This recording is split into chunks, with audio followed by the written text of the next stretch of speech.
Learning to be alone is one of the most crucial things you can ever learn in your life. Because if you're always dependent on someone else to keep you happy or to keep you going, when that person is not there, you feel lost. This is why learning to be alone is a really good thing. One of the things that I had to learn in the past couple months or so, because I was so dependent on staying near people to keep myself happy and to keep myself, like thriving. If you can learn this lesson as early as possible, it is going to be a very strong thing that you can have in your life. And I can tell you some ways to learn to be alone. You can, just go in your room, listen to some music and, turn off your phone and then just relax. Just be in a space with just you.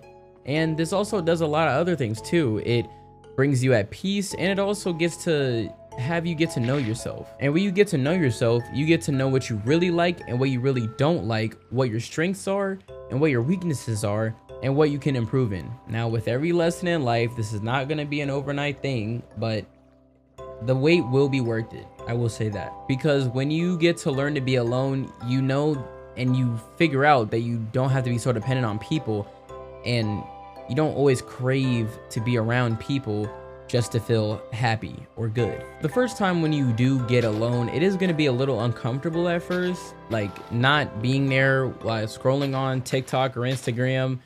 It's going to be hard at first, but the long run will definitely benefit you. When you're sitting there without any distractions to infiltrate your thoughts and your emotions, you're just there with just you, and you just think with just your presence. And when you do, that's good, because you can self-reflect and you can see what you can, do better in your day, or some you could do better as a person. And this is good. Self-improvement is definitely a good thing. And, if you don't want to sit in your room, you can do something like a lone side quest. You could go to a cafe by yourself, go to a bar, or you could go to a restaurant by yourself. And it's good to just be alone in those public spaces, because you get to see what you naturally gravitate to and what you really like without the pressure of picking something else because of what everyone else is picking. And when you go to these places alone and you don't have anyone else to distract you, it's actually really therapeutic and very good for the mental. As a person who used to always want to be around people and hated being alone because I just didn't like just sitting alone, I always wanted to thrive off of and laugh of, and I didn't want to sit in my emotions. I feel as though taking these times to be alone, even in these public spaces, has definitely helped me and improved my overall mental state.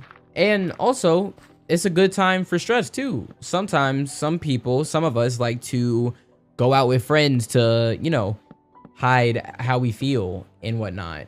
But instead of hiding how we feel, embrace those emotions with yourself, and, go out in nature and go to a restaurant, or like the suggestions I gave earlier, just do something that you like and do it alone so you can be at peace again. And I guarantee you, when you take these days to yourself, I call them mental health days, they will be a normalized thing in your schedule. If you guys have any questions on today's video, I know it was a little short, but I just wanted to keep it really summarized and overall. But if you guys have any comments or questions, or just want to share an experience, just drop it in the comments below. And if you have any suggestions on what I should talk about in my next video, please make it known. And with that being said, I'll see you guys. Love y'all, and enjoy the rest of your day.